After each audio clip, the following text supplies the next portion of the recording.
العالمين يا خير من دفنت في الترب أعزمه فطاب من طيبهن القاع والأكم نفس الفداء لقبر أنت ساكنه فيه العفاف وفيه الجود والكرم إن الله وملائكته يصلون على النبي يا أيها الذين آمنوا صلوا عليه وسلموا تسليما.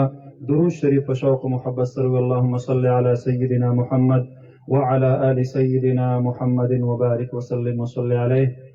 محترم مكرم صدر محفل أكابر علماء کرام او د جناب نبی کریم صلی الله علیه وسلم مبارک په عشق و محبت کې دلته تشریف راوړونکو ډیرو معززو مسلمانانو ورونو، دا زمونږ او ستاسو خوش قسمتي ده چې د ژوند یو څو لمحې او یو څو ګړۍ زمونږ او ستاسو د تاجدار ختم نبوت په عشق و محبت کې الله قبول کړلې. د ختم نبوت په جلسه کې دا لګیدونکي یو څو لمحې او یو څو ګړۍ دا به د محشر په میدان کې مونږ او تاسو الله رب العالمین ته پیش کوو چې د دې په برکت باندې مونږ او تاسو ته د دواړو جهانو د سردار مبارک شفاعت الله نصیب کی. الله رب العالمین دې زمونږ او تاسو دا ناسته قبول کی. زما محترم ورونو، دا علما ولې د ختم نبوت د تحفظ اجتماعات کوي؟ 23 نومبر باندې مردان کې عظیم الشان اجتماع را روانه ده. اخر ولې د دې علماو د درس وخت وي، د تدریس وخت وي، هغه دوی دلته په چوکونو کې، په روډونو کې، په جلسو کې، په نارو کې دا ولې لګي؟ ځکه دا یو ډېره لویه اهمه فریضه ده. حضرت علامه انور شاه کاشمیری رحمت الله علیه د خپل وفات نه 4 ورځې مخکې د دارالعلوم دیوبند په صحن کې خپل کټ ور واچو، شاګردان یې راجمع کړل او وی فرمایل ورته بچو ما ډېر وخت دلته د قرآن او د سنت درس ورکړی دی، ما د حدیثو د جناب نبی کریم صلی الله علیه وسلم خدمت کړی دی، خو یاد ساتئ د حدیثو خدمت، د قرآن خدمت دا د جناب نبی کریم صلی الله علیه وسلم د اقوالو او د افعالو خدمت دی، او د ختم نبوت خدمت دا د نبی علیه الصلاة والسلام مبارک د ذات تحفظ دی، د ذات خدمت دی. او ځکه د هغې دا څومره الله رب العالمین چې عظمت ورکړی دی، عزت ورکړی دی، دا ټول د ختم نبوت په برکت باندې دی. نو موږ او تاسو د هغې اهمې فریضې د ادایګۍ دپاره بیا مولانا انور شاہ کشمیری رحمت اللہ علیہ اگر فرمائل میری خواہش ہے کہ میں ایک ایسی جماعت تشکیل کروں جو گلی گلی، گاؤں گاؤں، قریہ قریہ، دیہات دیہات پہ جائے، مسلمانوں کے گھروں پہ دستک دے دے اور ان کو سمجھائے ختم نبوت کیا چیز ہوتی ہے، قادیانیت کون سا بڑا فتنہ ہے. فرمائی وی ما پخپل پورا زندگی کی لوی فتنے اولی دلے، خدا قادیانیت نه لویه فتنه د امت مسلمه دپاره ما بله نه ده لیدلې. د دې وجې نه زه خپلو ټولو شاګردانو ته دا ترغیب ورکومه یو جماعت د مبلغینو داسې وساتئ چې هغه عامة المسلمین او مسلمانانو ته د ختم نبوت اهمیت ورته وښایي. نن زمونږ او ستاسو د نوي کل د نوجوانانو په لاس کې چې کوم سمارټ فون دی، هغه سمارټ فون په هغې کې کو یوټیوب دی، په هغې کې کو فیسبک دی، کو په هغې کې انسټاګرام دی، کو په هغې کې ټیک ټاک دی، چې څومره هم سوشل میډیا ایپس په هغې کې دي، په هغې ټولو باندې د قادیانیت پرچار شروع دی، په هغې ټولو باندې د قادیانیت تبلیغ شروع دی. مونږ خپلو نوجوانانو ته وایو چې بېشکه تعلیم حاصل کړئ، سکول ته لاړ شئ، کالج ته لاړ شئ، یونیورسټۍ ته لاړ شئ، بهترین ساینسدان دې ستاسو نه جوړ شي، بهترین سیاستدان دې ستاسو نه جوړ شي، لوی جرنیل دې ستاسو نه جوړ شي، لوی د قوم خیرخوا او خادم دې ستاسو نه جوړ شي، د امت مسلمه سرمایه یې، د امت مسلمه فخر یې، د امت مسلمه اساسه یې. خو یاد ساتئ خپل الله به نه پرېږدوئ، رسول الله صلی الله علیه وسلم به نه پرېږدوئ، د الله بندگی او د تاجدار مدینه غلامي به نه پرېږدوئ. کو دا مو پرېښودلو دا ټولې ډیګرۍ مو عبثې دي. تاسو په دې تعلیم کې ګټه حاصله نه کړله، تاسو په دې کې تاوان وکړلو. تم شوق سے کالج میں پڑھو، پارک میں پولو، جائز ہے غباروں پہ چڑھو، چرخ پہ جولو، مگر ایک سخن بندے عاجز کا رہے یاد، अल्लाह और उसकी हकीकत को न भूलो। अल्लाह में ये रवै, द अल्लाह हकीकत में ये रवै, खपल दिन में ये रवै, द उम्मत मुस्लिमत दर्द पखपल सीनों के दन केक दवै او ځان ته د خپل زندګۍ نصب العين مخې ته کېږدوئ. انشاء الله العزیز د خپل ژوند په هره شعبه کې به د الله د دین وفادار پاتې کېږم. انشاء الله العزیز د دین په هره شعبه کې به خدمتګار پاتې کېږم. د دین اسلام چې څومره شعبې دي دا د دین اسلام همه جهت په خدمت کې لګیا دي. دعوت و تبلیغ دا د دین اسلام د یوې شعبې په خدمت کې لګیا دی. جهاد فی سبیل الله دا د دین اسلام د بلې شعبې په خدمت کې لګیا دی. دینی مدرسې تعلیم او تدریس دا د دین اسلام د بلې شعبې په خدمت کې لګیا دی. تصوف، تزکیه او سلوک، سلاسل اربعه، د خانقاه د ارشاد او د استرشاد زندگی دا د دین اسلام د بلې شعبې خدمت دی. سیاست شرعیه، جمعیت علماء اسلام د الله په ځمکه د الله نظام نافذ کول، د دین اسلام بول بالا کول او صرف په اسلام آباد نه کو وس مو ورسېدو نو د دهلی د لال قلعه نه راواخله د واشنگټن تر وایټ هاوس پورې او تر تل ابیب پورې د الله اکبر د اوازونو غلبه راوستل، د الله اکبر نظام راوستل، د الله رب العالمین د دین بول بالا کول دا به زمونږ د زندګۍ ماټو وي. دا د دین اسلام ټولې شعبې دا به د لاس د دې پنځو ګوتو په شانتې د یو بل مؤید ثابتېږي، د یو بل حامی به ثابتېږي. یاد ساتئ د دین اسلام په دې پنځو شعبو کې چې څوک هم خدمت کوي نور ته د دعا کوي، نور سره د الفت ساتي، نور سره د محبت ساتي. د دین اسلام یوه شعبه دا د بلې شعبې نه منکره نه ده، دا نفرت نه پیلاوي، دا د هغې نه انکار نه کوي، دا د هغې مؤیده ده. المؤمن للمؤمن کالبنیان یشد بعضه بعضا. کوم ځای کې د ریوند اجتماع راتلله هغې دپاره ملګري ځي تایید ورته کوئ، دعا ورته کوئ.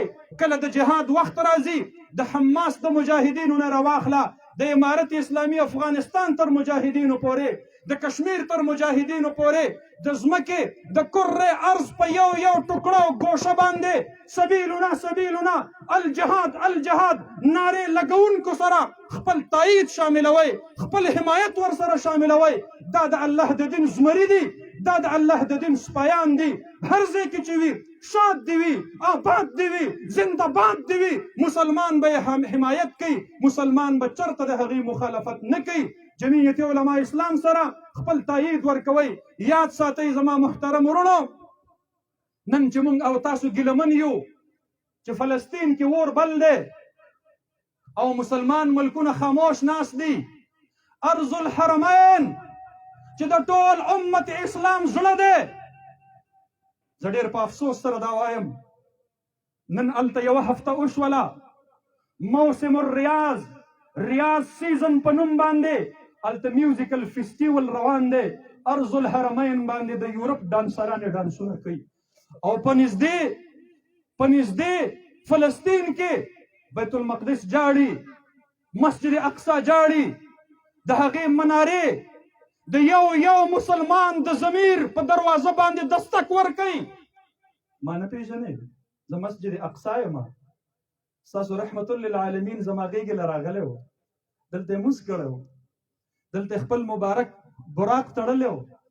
تاسو له د خپل محبوب پیغمبر د قدمونو د خاورو نه حیا نه درځي، تاسو په ما ننګ نه کوئ. دلته به د یهودیانو پلیت قدمونه ګرځي.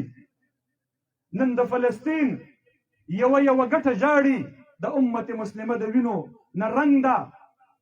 ما په خپل زندګۍ کې چې څومره تاریخ لوستلی دی د چنګیز خان او د هلاکو خان په ظلمونو کې هم ما چېرته داسې نو لوستلي کوم چې بله شپه غزه باندې بمبارۍ کې یو زنانه شهیده کیږي چې هغه دوه ټوکړې کیږي، د هغې په ګېډه کې دننه د امت محمدیه صلی الله علیه وسلم یو ماشومه چې د مور په ګېډه کې دننه وه هغه هم د دغې خپلې مور سره دوه ټوکړې کیږي.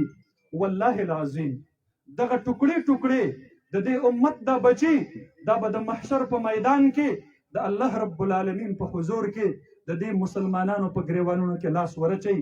تاسو ما دپاره آواز نشو پورته کولی، ستاسو جناب نبی کریم صلی الله علیه وسلم تاسو ته دا نو ویلي المؤمنون في توادهم وتراحمهم وتعاطفهم كجسد واحد اذا اشتكى له عضو تداعى له سائر الجسد بالسهر والحمى.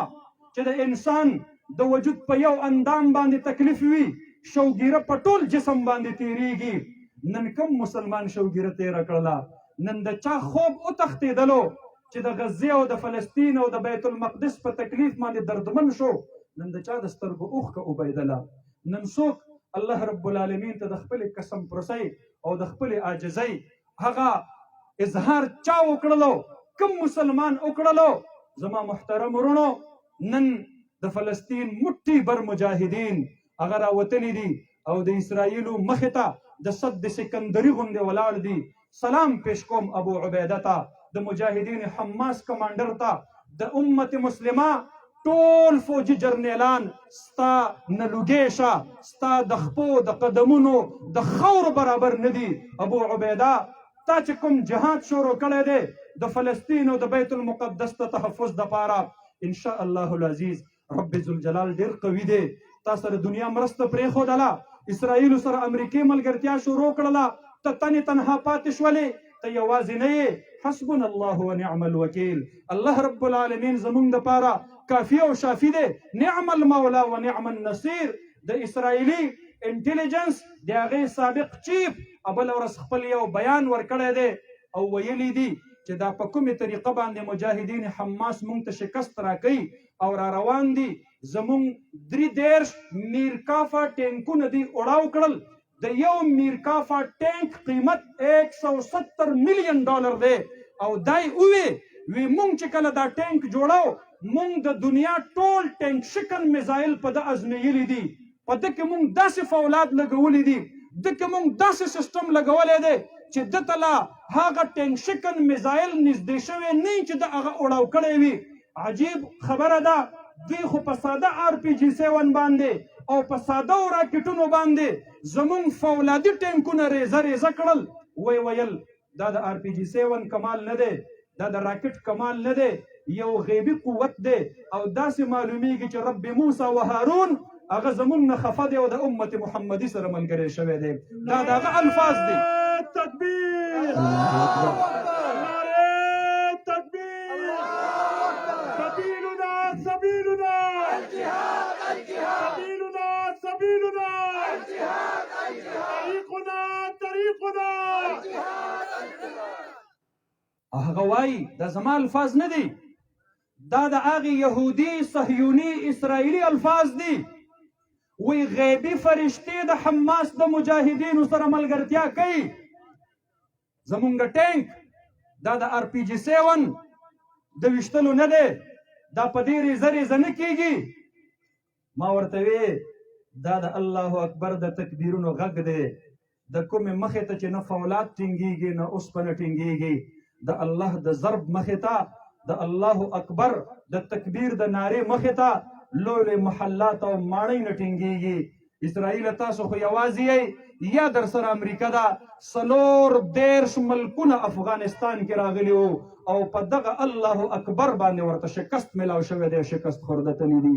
ان شاء الله العزیز ستا د شکست ورځې شپې نږدې دي.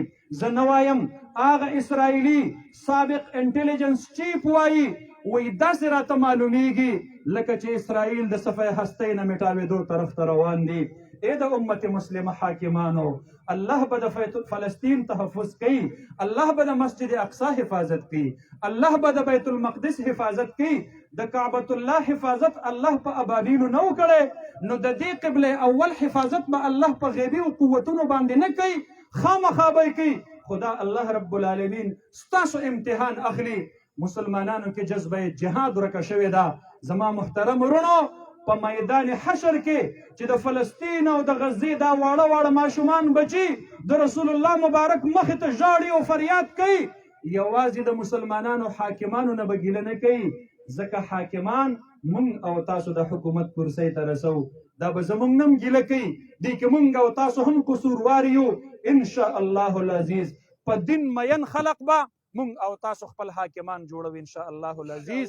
الله رب العالمین به مونږ او تاسو ته فتح او کامیابی او کامرانی را نصیب کوي. واخر دعوانا ان الحمد لله.